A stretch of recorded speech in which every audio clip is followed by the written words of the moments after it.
Welcome to Local Edition. I'm Brad Pomerantz in Turlock today, in the middle, literally in this beautiful room in the Carnegie Arts Center. This is the hub of the arts community in Turlock, Stanislaus County, if I can be so bold. We are joined by Lisa McDermott. She is the director of this center. Tell us a bit about it. It's got a great history, actually. It does. The Carnegie started its life in Turlock in 1916 as the community's first public library, funded by the Andrew Carnegie Foundation back in New York City, as lots of communities had.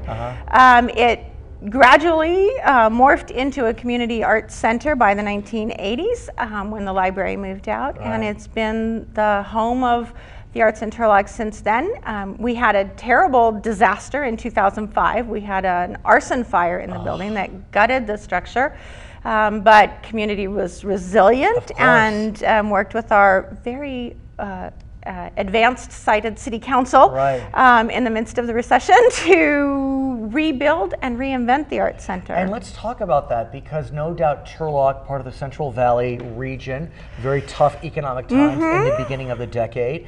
And the Turlock City Council, in conjunction with the arts community, came together to, like you said, re-envision the operation of the center. And boy, it worked well. You know, and we got, it's sad to say that we got lucky out of the disaster when it happened. But if we hadn't had the fire, we wouldn't have the building and the facility and the program that we have now.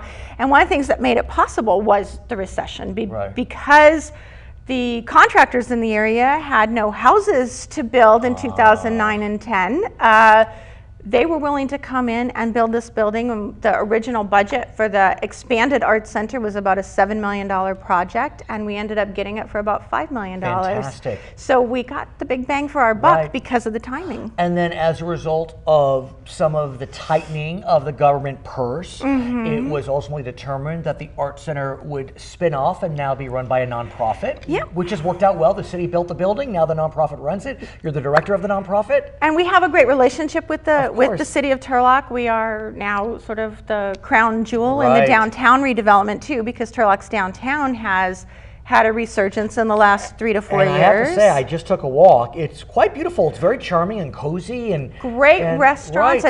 Several other art galleries have opened up in the neighborhood, and we think that with the Carnegie here at sort of the one end of the downtown district, we embody both the arts and culture side of it and the history side of it. And let's talk about some of the arts. I know that you're proud of the exhibitions that are shown throughout the Carnegie. Tell us about it. Well, we have a kind of dual mission with the Carnegie, and one is to bring art to our region that otherwise our audience would have to drive 2.5 hours to see. So we've been fortunate to have local community sponsors and financial support from the community, so that each year we've been able to bring in and present an exhibition by a world famous first-class museum quality artist. We've shown Ansel Adams. Which seems appropriate for Central Valley. Well, yes, absolutely. And but we worked with the family to show a selection of works from their personal holdings. So it was a very different, unique kind of exhibition. And then we've brought in traveling exhibitions from museums all over the country. So we've had Impressionism, we've had ceramics by Pablo Picasso.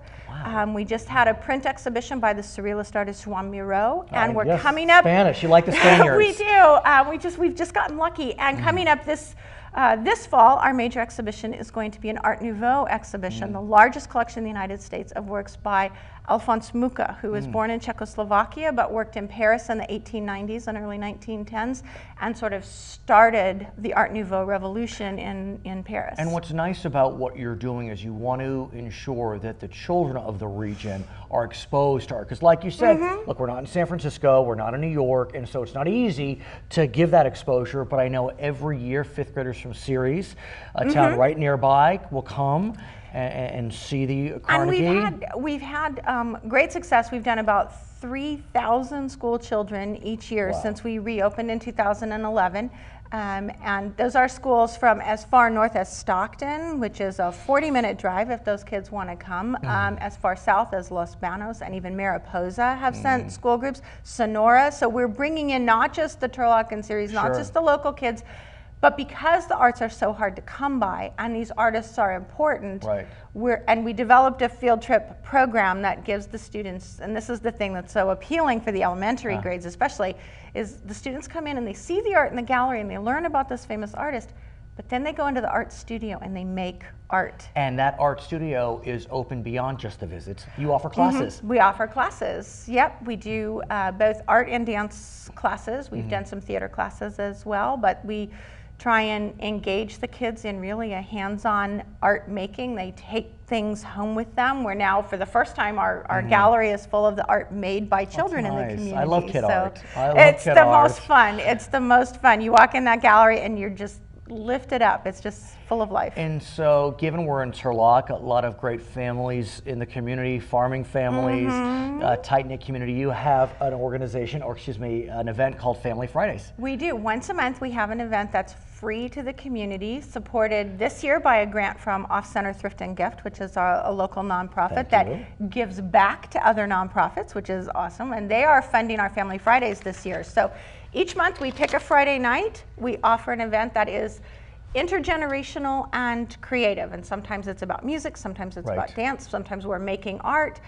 It varies, themed every month, but we provide refreshments and all of the materials and activities, and the parents come, grandparents come, the kids come, and usually the parents are kind of standing back at first, and the kids are in there with their hands in the clay or the paint, are dancing with the teachers. Within half an hour, everybody's out on the dance floor. Everybody's got their hands in the clay. And speaking of dance, you also offer performances, music and dance performances, theatrical performances, literary performances. Tell us about those. Well, we have some great collaborations. We've worked with the Central West Ballet out of Modesto. We work with the Modesto Stanislaus Poetry Center. We work with the Cal State University's Stanislaus's Jazz Studies program.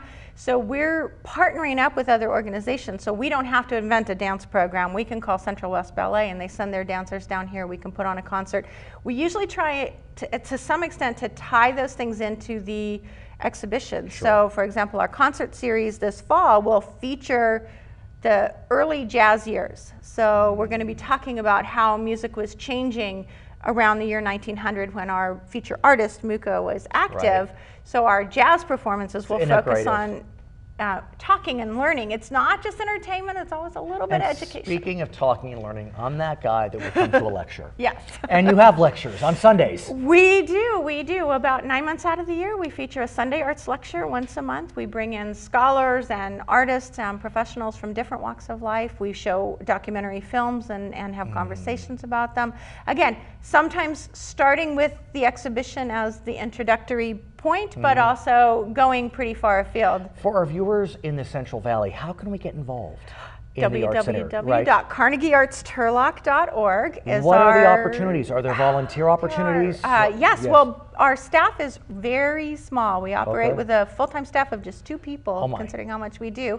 And then most of the rest of the work is done by volunteers. So all of our field trips are run by volunteers. Our front desk is staffed by volunteers.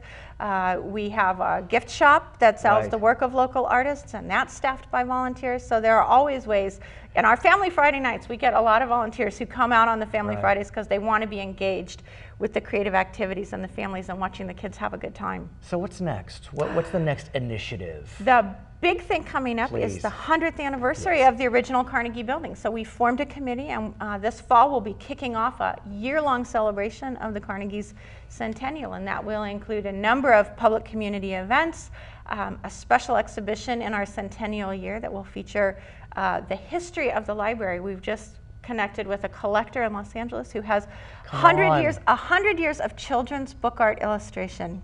Her name is Lisa McDermott. She is the executive director, or the director of the Carnegie Art Center, where we are today. We thank you for being such a wonderful host. My name is Brad Pomerantz in Turlock. It's Local Edition.